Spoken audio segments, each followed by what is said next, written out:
Naman dahil kung natakam yung mga boss natin sa kinain natin kanina kasi kanina may kinain tayong sweet and sour fish fillet. So ngayon naman, lulutuin yan nila Sandro at ni Audrey. So, Sandro and Audrey, kamusta dyan? Okay naman dito, Jules, at handa na nga kami magluto para sa inyo ngayong umaga. Sabi nga nila, Audrey, real men can cook. At yan ang papatunayan nga natin ngayong umaga. Okay, hindi lahat ng show ang mga lalaki pinapakita Exactly. natin nagluluto. So ngayon, magluluto si Sandro, mga boss, ng sweet and sour fish.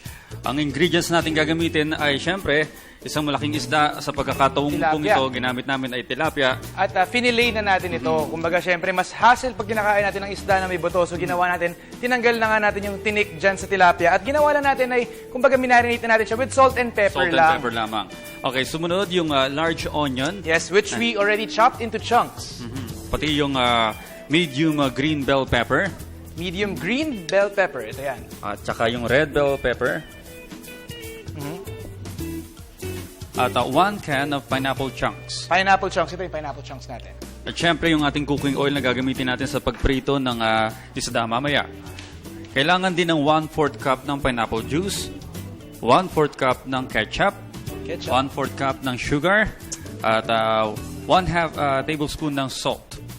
Alright. Okay, umpisahan na natin, Simulan Sandro. na natin. Actually, ang unang lulutuin natin yung isda, pero hindi pa natin siya piprituhin hanggang maging golden brown siya. Kailangan muna parang medyo half-cooked lang siya kasi mamaya, lulutuin pa natin siya ulit kasama na ng sauce. So gagawin natin, i-marinate natin siya. Naka-marinate na siya with salt and pepper. I-coat lang natin siya with cornstarch para, syempre, medyo crispy pag Okay. ating niluto mamaya, pag pina-fry na natin.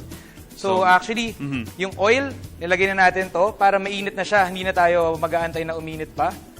Okay. At syempre gusto natin medyo crispy. So kailangan siguraduhin natin na saktong amount ng oil yung ilalagay natin sa ating pan. Sige, haluin lang. And tandaan po, yung fillet na isda ay na-marinate na sa Salt and pepper salt and yan. pepper.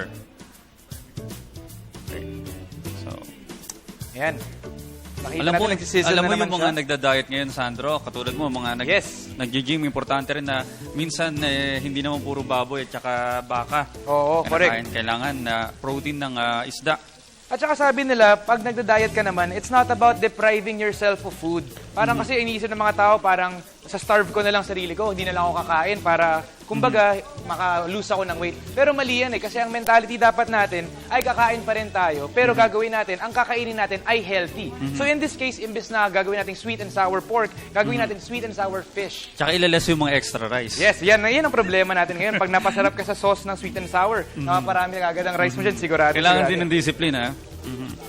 So, yung mga nagtitipid na ayaw sa restaurant makipag-date, pwede pong lutuin to sa bahay. Pwede yan sa lahat ng mga lalaki katulad natin, Audrey, para 'di ba syempre iniisip na babae, sweet yan para sa lalaki na nag-e-effort sila na magluto. Hindi naman sour. ka. Hindi, sweet and sour, sorry. Joke time, ha? O sige, tandaan niyo po mga boss, half fry lang. Hindi siya Yes. sunog na sunog or hindi siya golden, no?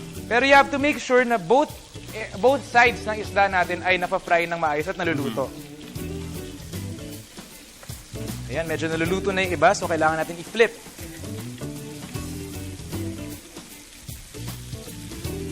Kung medyo mas maluwag lang yung kusina natin ngayon, dapat siguro isinabay-sabayan, no? Pero Oo. since may mga nahuli,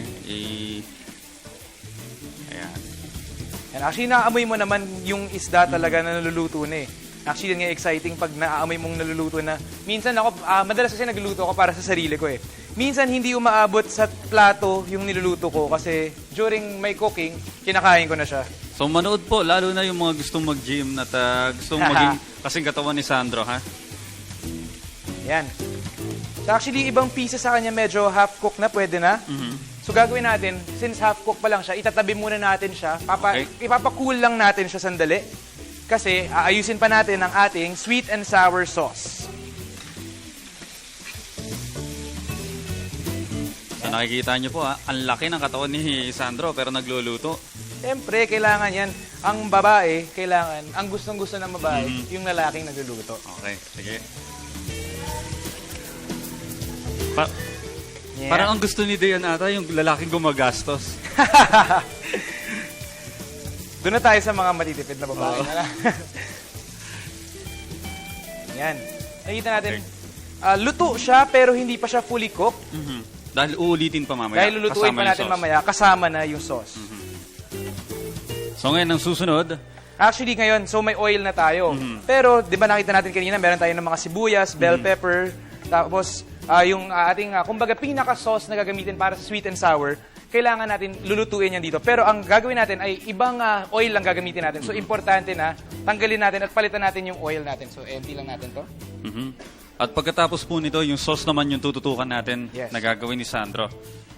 Actually, Audrey, hihingi ako ng tulong mo ngayon sa paggawa ng sauce para mas maging efficient tayo. Okay. Habang sinosote ko yung mga ibang ingredients natin, si Audrey ihahalo na yung ketchup sa pineapple juice. Okay, sige. Ipaliwanag mo muna yung pagsusutain ng So mga yan, bell ganun din. pepper. With sauteing, syempre alam natin na kailangan natin ng oil pa rin. So kailangan, since mainit na naman yung pan natin, mabilis na nang iinit yan. And then, we have our chunks of onions. Painitin natin konti pa. Onions. Yan ang pinakamabango, Audrey, pag nagluluto ka. Yung pag nilagay mo na yung onion sa oil. Tapos ang ating red bell pepper. And ang ating green bell pepper. Okay, so habang minimix ni Sandro yan, ako naman, pinaghalo ko yung orange juice, pineapple juice. Pineapple juice. At saka yung ketchup. Ayan. Ito yung magiging pinaka-sauce niya mamaya. Yes. Actually, nakita natin may mga pineapple chunks tayo dyan sa gilid. Last na natin ilalagay yan kasi ayaw natin na maluto, Lutong-luto, maluto ang ating pinya para makuha pa rin natin yung saktong tamis pa rin ng pinya na yan. Okay. Ayun na, natatalsikan na ako. Okay lang. Sa susunod, meron na daw tayong apron. Ayan. For men. Kamusta na ang paghahalo mo dyan, Audrey? Okay, lalagyan natin ng konting asukal, Yes. yung pineapple juice at saka yung ketchup. Yeah. Actually yan, syempre, ang depende naman lahat yan sa panglasa ng tao. Kung gusto natin medyo mas matamis siya, so we add more of the sugar sa ating sauce. Pero kung gusto natin na parang sakto lang, so ipo-portion lang natin siya, kumbaga. Kaya naman sa pagluluto, tansya-tansya talaga. Hindi siya parang exact art na kumbaga, pag meron kang mga ingredients at may instructions na talagang gagawin mong talaga, susundan mo lahat. Kasi minsan nag-iiba-iba rin yan talaga sa panlasa natin. Minsan, kung ano yung masarap para sa akin, hindi masarap para sa'yo. So, kailangan patikim-tikim ka rin sa hinahalo mo. So, depende sa taste nung kakain. Yes, exactly. Okay. At yan, nakikita na natin, ito na yung sauce natin na nakahalo na ketchup and pineapple juice with sugar. So, ihahalo natin siya sa ating niluluto na sibuyas, green and red bell peppers. So, kung makikita ninyo, ang niluluto natin ngayon, medyo malabnaw pa siya. Malabnaw pa yung sauce natin para sa ating sweet and sour. So, Pero papalaputin ito. Papalaputin natin yan ng kaunti lang. So, ang ginagawa natin ay kumuha tayo ng cornstarch at hinalo natin ito sa tubig para, kumbaga, naka-liquid form na siya, mas madali na siyang ihalo pag lulutuin na natin. Okay. So, ganun din, tatansya-tansyahin din natin kung gaano karami ilalagay natin. Yan.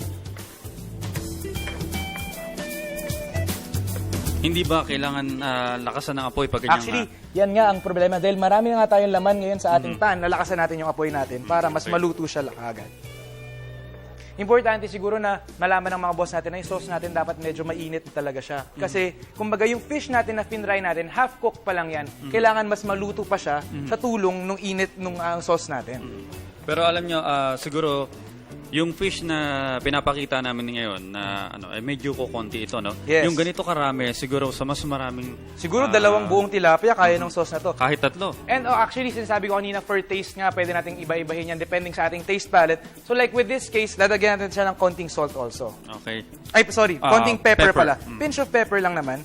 Pero ikaw ba, gusto mo ba na maraming pepper or Ako, basta medyo maanghang ng konti. maanghang ng konti? So, dagdagan natin ng konti. Since marami-rami din naman yung ating sauce.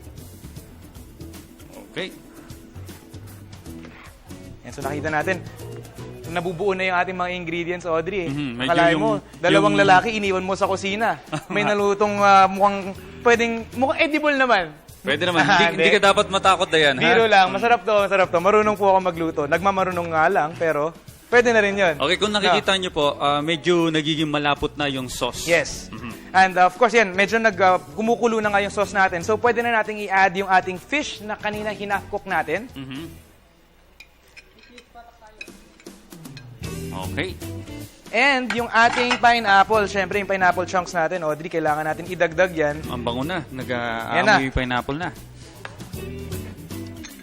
Pero, yung mga ilang minutes kaya kapag ganyan, no? Basta, Usually, depende yan. Depende sa dami. Depende rin sa dami. At syempre, tinatansya natin yan kung gaano kainit yung ating pan. So yan, so Pwede nang ilagay yung mga pineapple chunks. yan, ganun din yan with our pineapple chunks. Kung mahilig kayo sa matamis talaga, damihan natin yung pineapple chunks natin. Pero meron kasi ako mga kilala na ayaw nila ng pineapple sa food nila. So, I guess you have other options naman to make your sweet and sour. Kumbaga yung sauce mo matamis na naman. If you prefer it without the pineapple, you can opt not to put the pineapple chunks in your sauce. Okay, so ipapakita na natin, Sandro, yung ating finished product. Pero gusto kong ipagmalaki lang na mas mukhang mas masarap yung niluto natin kaysa dito sa finished product, ha? Iyayabang lang namin muna. Siyempre, alam mo naman tayong mga lalaki, kailangan natin mag-impress ng mga babae sa ating pagluluto. Okay. So, ito po ang ating finished product ng sweet and sour fish. Okay. Ang ginamit po ay tilapia. Tilapia. Yan. Ayan mga boss, madali lang ito lutuin ha. Kaya ito, especially sa mga boss natin na lalaki na nanonood ngayong umaga, kung gusto niyong gumawa ng simpleng date lang para sa inyong mga girlfriend o mga misis, ito na, ready na tayo magluto ng sweet and sour. Especially ngayong Mooncake Festival na nga ngayon. So medyo wahag trip natin, Audrey, Chinese-themed na date. Siguro dapat tikman na natin. Yes. Ito sa'yo, Sandro. Konti lang. Servan kita ng konti. Konti. Actually, ikaw ang tumikim muna para malaman ko kung ano ang judgment mo sa aking pagluluto. Hindi naman bubula ang bibig ko, Sandra. Hindi naman. Hindi naman. Sana. Okay. Ayan, dahil mahilig nga kayo sa pineapple, dinamihan natin ng pineapple chunks natin. So, kung makikita nyo po, no, medyo fresh pa yung pineapple. Hindi siya masyadong luto. Yes. Sorry, hindi ko lang nalagyan ng sauce. Gusto mo malagyan ng sauce? Hindi, okay na. yan? Oh, tingnan natin itong fish.